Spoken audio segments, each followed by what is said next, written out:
Olá, na aula de hoje nós trataremos da convenção dos pontos em circuitos acoplados magneticamente. Esse assunto trata especificamente da identificação de polaridades nos circuitos magnéticos. Vamos lá, nos circuitos magnéticos não, desculpe, nos circuitos elétricos que são formados, obviamente, por sistemas magnéticos que estão acoplados. Estão acoplados como, por exemplo, esse aqui, que já estamos estudando desde a aula anterior. Nós já vimos que a tensão numa bobina é igual à autoindutância dela, vezes a derivada da sua própria corrente, mais ou menos a indutância mútua vezes a corrente da outra bobina. Ou seja, temos uma componente que é de tensão induzida que é criada pela própria corrente da bobina e uma outra componente de tensão que é criada pela corrente de uma bobina que esteja próxima e consiga ter o seu fluxo viajando no espaço a ponto de alcançar a bobina que está sendo tratada, que está sendo avaliada. O mesmo é válido para essa segunda bobina. Autoindutância vezes a derivada da sua corrente, mais ou menos a indutância mútua vezes a derivada da corrente da outra bobina. Esse mais ou menos aqui é que está em destaque exatamente porque ele é o propósito dessa aula. Afinal de contas, nem sempre nós temos essas duas tensões em fase. Vejam só, uma das formas de você pensar é o seguinte, olha, essa corrente pode ter uma fase, por exemplo, fase 0, e essa aqui pode estar defasada em 30, 40, 50 graus, mais ou menos 30, 40, 50 graus. Isso não faz tanta diferença para a gente, porque quando a gente faz a representação em fasores, a gente simplesmente coloca esse ângulo de 30, 40, 50 graus de atraso de adiante e isso está resolvido na relação fasorial. Afinal de contas, nós já sabemos tratar essas defasagens com fasores nessa altura do curso. Porém, existe um item importante que é o seguinte, a depender de como essa bobina esteja fisicamente enrolada, ela pode ter uma polaridade positiva ou negativa. Você pode enrolar uma bobina num certo sentido ou pode enrolar a bobina no sentido oposto. Isso indica se a polaridade vai ser mais e menos ou menos e mais. A gente não vai tratar aqui nesse curso sobre esse tipo de enrolamento, como você enrola fisicamente uma bobina, mas você tendo consciência disso já percebe o quanto é importante que eu identifique a polaridade de uma bobina. Essas polaridades mais e menos aqui indicadas nessa figura que eu acabei de desenhar são exatamente esse mais e menos que apareceram nas duas equações de V1 e de V2. Só para dar mais destaque, de V1 mais e menos e de V2 mais e menos se refere exatamente à forma como a bobina é enrolada. Mas nós não estamos trabalhando com sistemas magnéticos, estamos trabalhando com circuito. Como é feita essa identificação de polaridade nos circuitos elétricos? E para fazer a indicação das polaridades de forma correta, nós devemos seguir dois passos. O primeiro deles é indicar com mais o terminal no qual a corrente entra. A gente já fazia isso nas soluções de circuitos elétricos, porque na convenção receptor, a gente indica sempre a corrente no sentido da queda de tensão. Portanto, a corrente entra pelo terminal positivo e sai pelo terminal negativo. O segundo passo é utilizar uma regra. A regra que diz que os terminais marcados com pontos possuem a mesma polaridade. A gente vai identificar isso, claro, ao olhar uma figura. A gente utiliza esses dois passos e sempre acerta. Você vai ver. Aqui eu tenho 4 circuitos, mas eu vou dar ênfase aqui a um deles para que a gente tenha uma visão mais clara. Olha só. Aqui eu tenho um circuito elétrico que tem 2 bobinas e um M que faz a indicação de indutância mútua. Note que essa é a forma como nós desenharemos os circuitos acoplados magneticamente em circuitos elétricos. E aqui eu tenho indicação de 2 pontos. É essa convenção de pontos que utiliza esses 2 pontos desenhados como instrumento para você indicar terminais de mesma polaridade. Como é que eu faço essa indicação de polaridade? O que as regras que a gente viu diziam? Que a corrente entra pelo terminal positivo. Joia, só tem uma corrente indicada aqui, então eu vou indicar dessa forma. A segunda regra diz o seguinte, ou melhor, o segundo passo diz o seguinte, que a regra diz que os terminais marcados com ponto têm a mesma polaridade. Portanto, Desse outro lado, o terminal com ponto tem a mesma polaridade do terminal 1 e, portanto, também tem a polaridade positiva, menos. Portanto, a tensão V2, induzida aqui na bobina 2, será igual a M dI1 dt.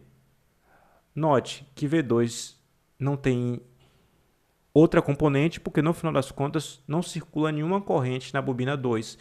Portanto, a tensão induzida na bobina 2 será exclusivamente causada pela corrente I1 que circula na bobina 1.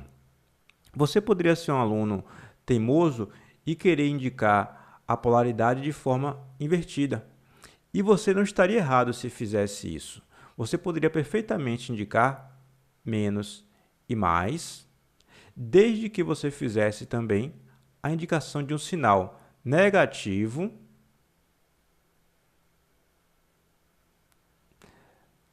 na tensão. Ou seja, aqui utilizamos a regra com todo rigor, marcado em branco, e em vermelho é simplesmente o inverso. Se você troca a polaridade, você tem que adicionar um sinal negativo para que tudo isso tenha lógica, tenha sentido. Vamos ver outros casos. Tenho aqui um outro caso, no qual a corrente só existe novamente na bobina 1. Na bobina 2 não há nenhuma corrente envolvida. Nesse caso, também devo continuar utilizando a regra. Eu marco com mais o terminal no qual a corrente entra, marco com menos o terminal no qual a corrente sai. Onde tem ponto, tem a mesma polaridade. Portanto, se aqui tem mais, aqui no outro lado vai ter mais também. E aqui menos. A tensão V2, que só existirá devido à indutância mútua, é igual a M dI1 dt. Ela não tem a segunda componente, que depende da corrente I2, porque a corrente I2, nesse caso, é zero. Vamos a um terceiro caso. A corrente agora circula apenas na bobina 2 e não há nenhuma corrente na bobina 1. A regra continua sendo válida, ou melhor, o procedimento continua sendo válido. Indico com mais o terminal no qual a corrente entra, com menos o terminal no qual a corrente sai. Os terminais de mesma polaridade têm mesmo sinal, portanto, se aqui onde tem ponto tem menos, do outro lado também vai ter menos, menos e mais. A tensão V1, nesse caso particular, também depende exclusivamente da corrente 2, já que não existe corrente na bobina 1. Para todos os casos que estou tratando, você poderia sim inverter a polaridade e adicionar um sinal negativo, que estaria tudo certo. Aqui, um outro caso. A corrente I2 entra pelo terminal positivo, sai pelo terminal negativo. Onde tem ponto tem a mesma polaridade. A polaridade onde tem ponto na bobina 2 é negativa. Então, aqui eu tenho um negativo, aqui eu tenho um positivo. A tensão V1 vai ser igual a M dI2 dt. Vimos, portanto, 4 casos diferentes. Mas peço a você que faça o seguinte. Eu quero que você faça esses 2 exercícios. Para que você faça o exercício sem mim, peço que você dê uma pausa no vídeo e daqui a pouco volte para poder ver a resposta. Parou, fez o exercício, então agora é a minha vez para você ver a resposta. Eu tenho aqui a necessidade de indicar as polaridades nas bobinas. É a mesma coisa que a gente viu antes. Aqui a corrente 1 entra por baixo. Então, ela entra pelo terminal positivo, sai pelo terminal negativo. Onde tem ponto, é a mesma polaridade. Então, como o ponto estava no menos na bobina 1, na bobina 2, onde tem ponto, vai ter menos. E a tensão V2 vai ser igual a M dI1 dt. Afinal de contas, não existe nenhuma corrente na bobina 2 nesse circuito à esquerda. No circuito à direita, a corrente sai pelo terminal de baixo. Se ela sai pelo terminal de baixo, ela está entrando pelo terminal de cima, obviamente, né? Ela sai por aqui, ela entra por aqui por cima. Continua sendo necessário utilizar as mesmas regras. Por onde ela entra, o terminal é positivo, por onde ela sai, o terminal é negativo. Agora, onde tem ponto é negativo. E V1 é igual a MD e 2 dt. Uma coisa que vale o comentário é o seguinte, tem livro que diz que M, a indutância mútua, ela é sempre maior ou igual a zero. E, portanto, quando o sinal negativo surge, significa dizer que ele surgiu devido à tensão induzida, que depende do tipo da forma que foi rolado, sentido horário, anti-horário, e assim vai. Mas tem livro que diz que esse sinal negativo está incorporado à própria indutância mútua, e, portanto, para alguns livros, a indutância mútua pode assumir valores negativos. Para a gente não faz a menor diferença, pois quando você fizer a inversão das polaridades, é irrelevante se você trocou mais por menos, menos por mais, desde que você tenha adicionado o sinal negativo.